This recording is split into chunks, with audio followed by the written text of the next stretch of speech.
नमस्कार, आप सभी दर्शकों का स्वागत है। आप देख रहे हैं न्यूज़ 20 इंडिया और मैं हूं आपके साथ सुरेंद्र सोनी। इस वक्त हमारे साथ एक ऐसी शख्सियत जुड़ी हुई है जिससे हम आपको मुखातिब भी करवाएंगे, हम आपका रूबरू भी करवाएंगे हम आपसे। लेकिन उससे पहले उनके स्वागत के लिए मैं 4 पंक्तियां जो हैं वो हमारे तमाम दर्शकों तक पहुंचाने का प्रयास करता हूं कि ना रास्ते में जिस्त के गर्दे गुबार हो, हर लम्हा ज़िंदगी का सदा खुशगवार हो, करते हैं दुआ ये में पैदाइश पे हम सभी, सूरज सदा बुलंदी का सर पे सवार हो। हमारे साथ इस वक्त डॉक्टर पामिल मोदी जुड़े हुए हैं जो कि डॉक्टर भंडारी की पुत्री हैं और लगातार जिसको कह सकते हैं कि कारवा बढ़ाने में उनका एक अहम योगदान रहा है कि गज़ल गायक, शायरियाँ और जो फादर्स के द्वारा और जो पिताजी के द्वारा जो लिखी गई गज़लें हैं उनको कंपोस्ट करके लोगों को संगीत के साथ जोड़ने का पूरा जो है वो जिम्मा उठाते हुए लगातार अपने पथ पर जो है वो आगे बढ़ने का प्रयास कर रहे हैं। हमारे साथ जुड़े हुए हैं, सीधी बात करेंगे कि उनके जीवन में भी किस प्रकार से कैसे उनके सफ़र अब तक का कैसा सफ़र रहा है। सबसे पहले मैम आपका बहुत बहुत न्यूज़ 20 इंडिया चैनल में स्वागत है। शुक्रिया, धन्यवाद। मैम मेरा पहला सवाल आपसे है कि काफ़ी लंबा सफ़र रहा है जी, कैसे उतार चढ़ाव रहे? संगीत का शौक़ मुझे बचपन से था, लेकिन मेरे फादर और मेरी मदर ने मुझे हमेशा मोटिवेट किया, एनकरेज किया और इस तरह से मेरा संगीत का सफ़र शुरू हुआ करीब जब मैं क्लास 7th में थी। और सुबह उठ के स्कूल जाने से पहले मैं मेरा अभ्यास करती थी और शाम को वापस 1 घंटा, जब आप समझ सकते हैं कि 7th क्लास का बच्चा कितना छोटा होता है, 12-13 साल की उम्र में मैं खेलने नहीं जाती थी, मैं अपने दोस्तों के साथ घूमती नहीं थी, मैं फिर शाम को अपना रियाज करती थी। और इसके लिए शुरू में काफ़ी लगता भी था कि मुझे मेरी फ्रेंड्स के यहाँ जाना है, लेकिन फादर और मदर हमेशा यही समझाते थे कि ये जो है, ये जो अभ्यास है, ये जो रियाज है तुम्हें जीवन भर काम आएगा, दोस्ती तो तुम सारी ज़िंदगी निभा सकते हो। तो ऐसे करके करीब 2 से ढाई घंटा मैं रोज़ रियाज करती थी और उन्हीं के प्रयासों से और उन्हीं के मार्गदर्शन से मुझे 9th क्लास से CCRT जो कि centre for cultural resources and training new Delhi, वहाँ से मुझे शास्त्रीय संगीत में स्कॉलरशिप भी मिलने लगी और मैंने कई बार CCRT में अपनी क्लासिकल म्यूज़िक की परफॉर्मेंसेस भी दी। छोटी थी लेकिन एक हौसला अफजाई करने के लिए मुझे वहाँ पे वो लोग बोलते थे कि आप अपना आके प्रेजेंटेशन दीजिए, तो वहाँ पे भी मैं जाती थी और साथ में पिताजी के मैं सीखती थी, संगीत सीखती थी। जी मैम, जैसे आप खूबसूरत हैं उसी प्रकार से खूबसूरती के जो गज़ल हैं उसमें आप पूरे तरीके से डुबाने का प्रयास करती हैं।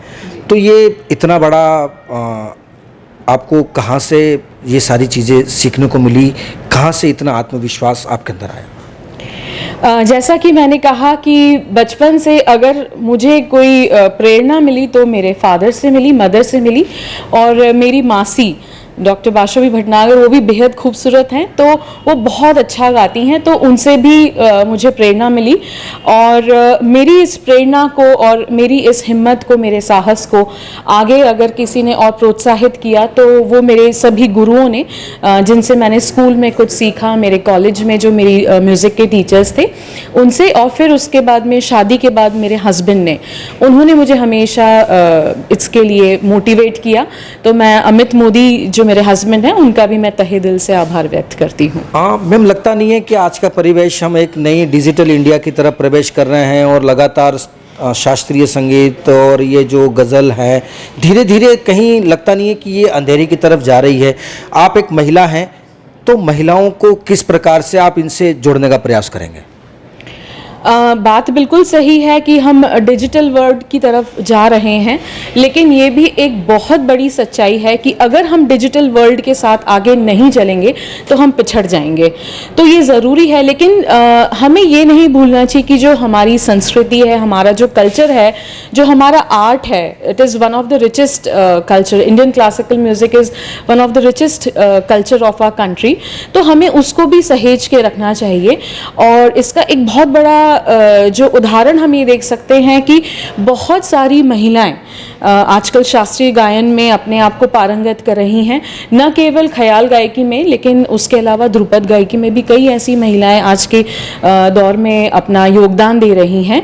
तो डिजिटल वर्ल्ड के साथ चलना मैं समझती हूँ कि बहुत ज़रूरी है, लेकिन अपनी संस्कृति को, परंपरा को बचाए रखना और ऐसा हमारी जो महिलाएं हैं, मैं भी एक कोशिश करती हूँ अपने विद्यार्थियों को जब मैं कॉलेज में सिखाती हूँ तो वो एक्सपेक्ट करते हैं कि मैम कुछ हमें फिल्मी भी कराइए, लेकिन मैं उनको राग से अपनी जो संस्कृति है, क्योंकि अगर हम नहीं बताएंगे तो उन्हें कैसे पता चलेगा, तो कैसे फिल्मी सॉन्ग्स को रागों से कनेक्ट करके और उनको ये इनकरेज करके कि आप इन गानों को भी सुनिए, यूट्यूब पे सुनिए, कई तरह के ज़रिए हैं, लेकिन हमें ये नहीं भूलना चाहिए कि ये शास्त्रीय संगीत से जुड़ा हुआ है, तो एक ऑटोमेटिकली बच्चों का कनेक्ट हो जाता है।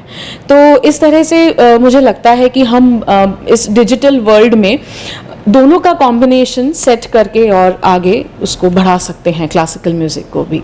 जी मैडम, ये भी कहा जाता है कि जो मिजाज के जो लोग होते हैं, चाहे वो यंग जनरेशन हो, चाहे वो कोई भी जनरेशन हो, बहुत बार शायरियाँ और गज़लें उनकी मन की बातों को छीन लेती है, तो इसमें ऐसा क्या रस है? देखिए, अगर हम गज़ल की बात करें तो गज़ल में पहले हुस्न, शबाब और शराब इन्हीं की बातें होती थी, लेकिन आजकल की जो गज़लें हैं उसमें हर रंग देखने को मिलता है।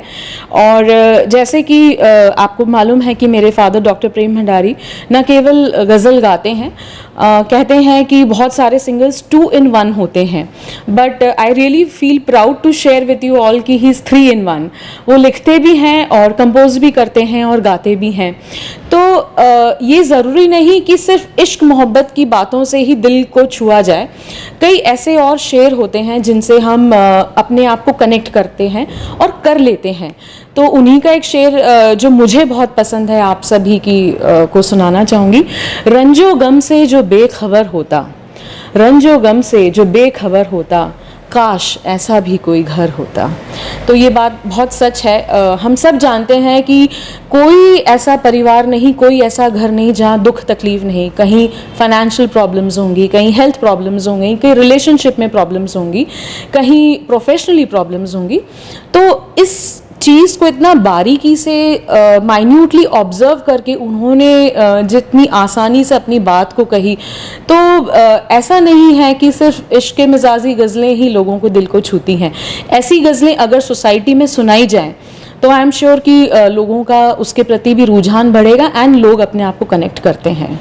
बिल्कुल मैम, आज आपका सबसे बड़ा बांसवाड़ा डिस्ट्रिक्ट में प्रोग्राम है। आज किस तरीके से आज यहाँ की जनता को आप गज़लों से, शायरियों से सरोबार करेंगे, उन्हें पूरी तरीके से लब्बो लुआब जिसको हम कह सकते हैं कि उनको पूरी तरीके से एक रसगुल्ले की तरह डुबाने का प्रयास करेंगे, तो खास आज क्या रहेगा? जैसा कि इंद्रवर्धन सर ने हमें बोला था कि कुछ मिक्स तरह का रहे प्रोग्राम, जिसमें गज़लें भी हों, भजन भी हों, गीत भी हों, कुछ फिल्मी भी हो। तो हमारा प्रयास यही है कि हम हर तरह का रंग इस कार्यक्रम में पेश करने की कोशिश करें। कुछ ऐसी शायरियाँ, कुछ या आपको कोई लाइन, पंक्तियाँ याद आ रही हो तो? अगर हम गज़ल की बात करें तो होठों से छू लो तुम, जो कि सबका बहुत ही पसंदीदा गीत है, वो हम आज सुनाएंगे। और साथ ही फादर की कुछ एक कॉम्पोजिशंस जो नहीं सुनी हैं वो भी हम प्रस्तुत करेंगे।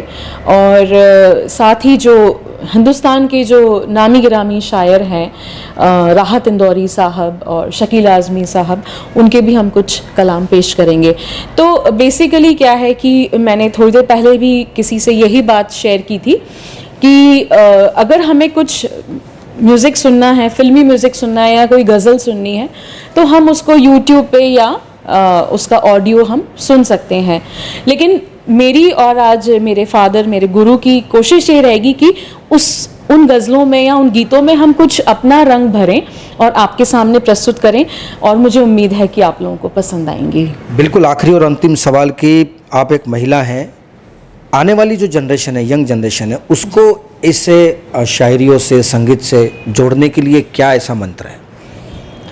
सबसे बड़ा मंत्र तो ये है कि जो पेरेंट्स हैं या हम जैसे जो टीचर्स हैं, सबसे पहले हमें उन्हें मोटिवेट करना पड़ेगा। अगर हम मोटिवेट नहीं करेंगे तो ये एक बहुत ही मुश्किल काम है। मेरा बेटा 13-14 साल का है, कई बार वो वेस्टर्न सॉन्ग्स भी सुनता है, वो शास्त्रीय संगीत भी सीख रहा है, लेकिन उसका रुझान वेस्टर्न म्यूज़िक की तरफ या दूसरे गीतों की तरफ ज़्यादा होता है। तो मैं उसे हर बार रोकती हूँ, उसे समझाती हूँ कि ये सुनो, ऐसा नहीं है कि ये अच्छा नहीं है, ये भी अच्छा है, लेकिन जो आपकी रूट्स हैं, आपका जो खुद का जो हिंदुस्तानी संगीत है, उसकी तरफ आप अगर अपना ध्यान रखोगे और उसको सीखोगे, उसको आत्मसात करोगे, तो आप इन गीतों को भी अच्छे से गा पाओगे। वो कई बार कोशिश करता है कि मैं कोई वेस्टर्न सॉन्ग तैयार करूं, तो मैं उसको ये कहती हूँ कि पहले 12 स्वरों पे कोशिश करो कि उस पे वर्क करो, उनका अभ्यास करो, और फिर उसके बाद में दूसरे गीतों की तरफ भी आपका ध्यान होना चाहिए। लेकिन जो हमारा पहला धर्म है, हमारा खुद का संगीत है, हमारा भारतीय संगीत है, उसमें अपने आप को थोड़ा सा डेवलप करना, उसमें इंटरेस्ट पैदा करना ज़रूरी है। और जहाँ तक साहित्य की बात है तो आजकल हम देख रहे हैं कि फिल्म में कई ऐसे गीत आ रहे हैं जिनके शब्दों के कोई अर्थ नहीं होते, कहीं से भी कुछ भी जोड़ के, तोड़ मरोड़ के प्रस्तुत कर दिया जाता है। तो हमें बच्चों को ये इनकरेज करना चाहिए कि वो अच्छा संगीत सुने, अच्छे शायरी पढ़ें, और इस तरह के कई एकेडमीज़ हैं, जैसे हमारे उदयपुर में ही गज़ल एकेडमी है, जिसके कर्ता धर्ता पेट्रन मेरे फादर ही हैं, गज़ल एकेडमी। तो हमारा यही प्रयास रहता है कि जो यंग जनरेशन है उसको हम कैसे जो उर्दू पोएट्री है उसको कैसे लिखा जाए, कैसे सीखा जाए, कैसे उसमें हम निरंतर अभ्यास करके आगे बढ़ते रहें। तो ये गज़ल एकेडमी के माध्यम से ये काम भी हम कर रहे हैं कि लोगों में और यंग जनरेशन में उर्दू पोएट्री के लिए और गज़लों के प्रति उनका रुझान बढ़े। न केवल इश्क मिजाजी गज़ल, लेकिन उसके अलावा कई और रंग हैं जो गज़लों के, वो भी वो सीखें और समझें।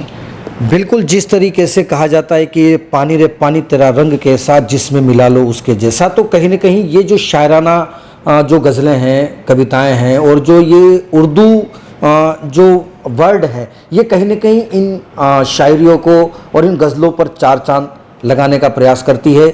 आज जो है वो बांसवाड़ा की तमाम जनता जो है वो गज़ल शायरी से सरोबार करने के लिए हमारे साथ जिस तरीके से अपने अनुभव शेयर किए, फिर हाजिर होंगे कुछ और दिलचस्प तस्वीरों के साथ। तब तक आप देखते रहिए News 20 इंडिया। नमस्कार।